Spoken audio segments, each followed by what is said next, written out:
It's recording. Fabulous. So I did my research paper on media sharing in adolescence. Ever since I was little, I found myself to feel kind of manipulated by social media, being that it's what I had to grow up with and continually grow up with. I chose this topic because I am actually a social media coordinator at a local nonprofit, and how I use social media is beneficial and it works towards a goal, but casual, not necessary social media can and does affect growing adolescents in America specifically and across the globe. So, in my paper, I started out saying that without the internet, many of us would be lost. The internet has created so many jobs, feats, and innovations across the globe that without it, I don't think that we would be the society that we are today. But with that, and with any innovation, there is definitely a chance that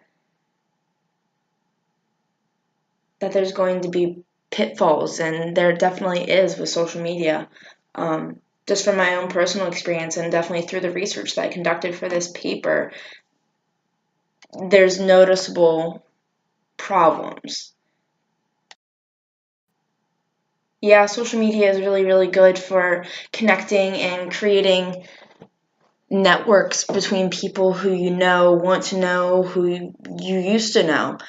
But for adolescents, children even, who don't necessarily understand the vastness of the internet and who should be kind of scared of the internet, being that they share everything that happens to them.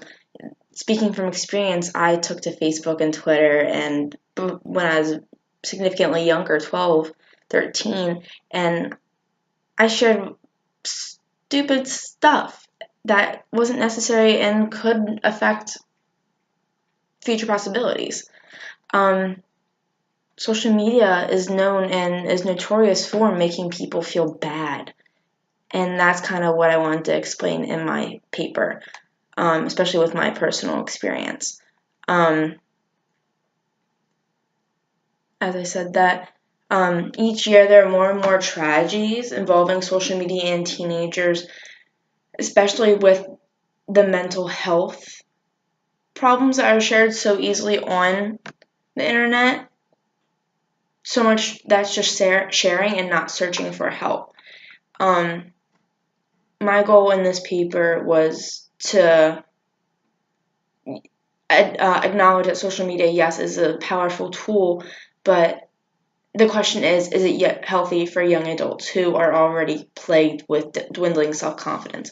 Social media is notorious for affecting self-confidence, usually negatively, and I don't think that it's wise for people under a certain age to use the social media that they are. Granted, social media websites such as Twitter, Facebook, Instagram, you name it, have an age deadline, but there aren't enough restrictions against these children signing up and being affected by social media. My thesis in this essay, research will be used to study the negative effects of social media through the frequency of its use, how often children use social media, which because of the consistent use, it creates an addiction, so much as marijuana or drinking. How it's used, this is where I thought cyberbullying was a really big problem. How it's used positively as well, but it's to support my thesis. I thought cyberbullying was a very dominant part. And then who it's used by, there's trolls, again, cyberbullies, our president. It's used widely by everybody, and that's not often the best thing. I went on to say, to define social media, kind of give my reader a little bit of a background about how originally social media started out by, most famously by a website called 6 Degrees, where it was a very primitive aspect. It was 1997, so you can imagine how limited this original social media could be. I went on to say that, and then how precise it could be. We have Christian Mingle, Black people meet. We have clubs, forums, discussions for people who share similar ideas or share hateful ideas. It's all around, it's across the board. I define social media using Merriam-Webster and cite some pretty good sources that kind of give a brief description of social media and how it's used, and how it affects adolescents.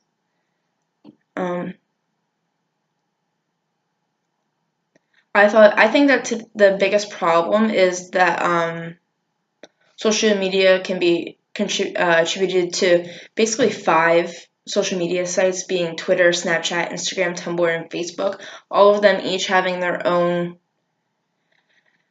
significant issues. Twitter, obviously, with who we have as president, it's very, very easy to say whatever you're thinking, share it, and receive wide backlash. Snapchat, with the disappearing photos, it is very sexual in nature, and kids do use and abuse it.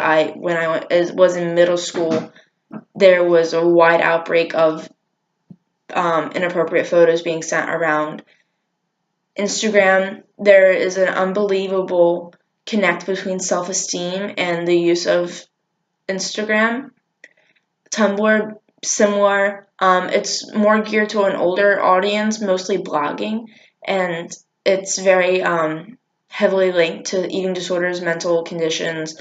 And then Facebook, obviously, there's a problem with the data that's being spread around, so it's a good idea to know, or a good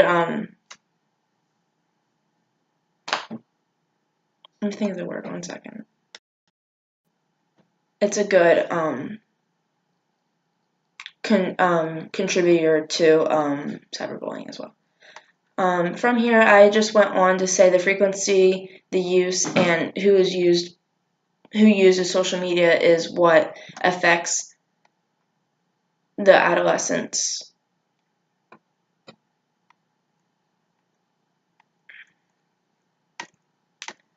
This topic was important to me because, as I said before, I'm growing up still, and social media is what I do for a job. It really is startling to see how I use it for business, but all these younger kids who don't have reason to compare their lives to adults who work and do this as a lifestyle. But unfortunately, this is the case. So I really enjoyed writing this paper. It was very insightful to see the effects of social media on adolescents, mainly girls. It's really clear to see. But there's also a lot of really good information about guys, and sometimes they're really forgotten when it comes to the ideas behind self-esteem, self-confidence. It's a very gender-biased world we live in. So, thank you.